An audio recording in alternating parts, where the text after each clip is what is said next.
Have you ever looked at your bank account and asked yourself, oh my word, where did my money go? Or have you ever been given a project with a deadline and then you use that entire time to complete the project? These two circumstances are connected by a phenomenon called Parkinson's law, and it applies to anything from time management to personal finance. In this video, I'll show you how beating Parkinson's law will get you ahead with your money, and will reduce the number of times that you're confused about where your money went. So hit that like button and let's get started.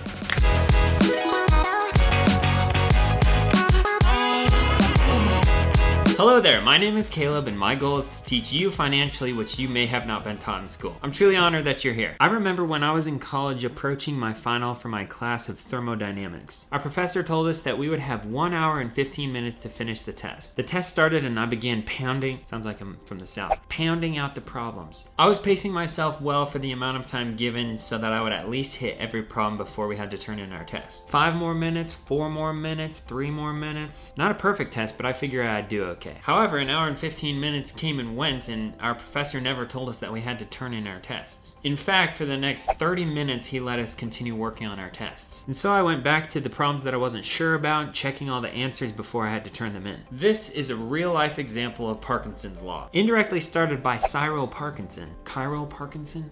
It's these Brits and how they spell their names. A man with the last name of Parkinson. Anyways, Parkinson's law is defined as this: the notion that work expands to fill the time available for its completion. If we go back to my example, you can see exactly how this is true. I was originally given an hour and 15 minutes to complete my final for thermodynamics, but when given an extra 30 minutes, I spent that whole time reworking problems and checking my test. And this applies directly to your personal finances. Except we'll start a new law for this. We'll call it Parkinson's modified law for personal finance. The notion that spending expands to fill the budget available. This is what causes you to wonder who's been draining your bank account when you aren't looking. Well, I hate to say this, but spending has filled the space where your budget has not. If money isn't designated for specific uses, it will be used, but maybe not for the things that you'd like it to be used for when you look back at your receipts. If you keep your receipts. Real quick, we gotta thank our video sponsor, gutters. For the last 9 months, we haven't had any gutters on our house. We pulled the old ones off when we were replacing our roof, and we just got new ones on this week. Hey, can we get some before and after pictures in here? Oh, wow, I didn't realize that we had an infield correspondent reporting on our gutters. Hello, Caleb, can you hear us?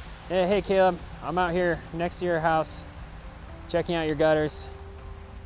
Oh, very nice. Yeah, they look awesome. I love the contrast between the black gutters and the white fascia and how the gutters really complement the roof. How are they holding up? Yeah, they're working. That's great to hear. Yeah, hey, do you mind if I come inside with my camera guy, dry off, maybe get a glass of chocolate milk? Oh, I'm so sorry, we're breaking up. Thank you for the quick report. There's no interference here. Oh, and don't forget to hit the like button for the YouTube algorithm. What a guy. To be clear, I understand that Parkinson's modified law for personal finance doesn't affect everyone in the same way. Some people are natural savers and just don't spend as much money unnecessarily like other people. But for the vast majority of people, I think Parkinson's law will probably kick in when they're least expecting it. And budgeting will help control the law by minimizing the amount of unnecessary spending that happens. And budgeting isn't a perfect fix. It's just a tool and it's dependent upon you changing your behaviors. I do really like this quote by John Maxwell, the well-known leadership teacher. A budget is telling your money where to go instead of wondering where it went. If you're tired of wondering where your money is going, it's time to start up a budget. It can be simple, it doesn't have to be hard, and it doesn't have to be perfect. In fact, most people take about 90 days to really get used to handling their budget. If you're ready to change your future, I'll show you exactly how to set up your first budget in this video. And you can subscribe right here. That was my neighbor. He probably looked at me like, what is this nut doing?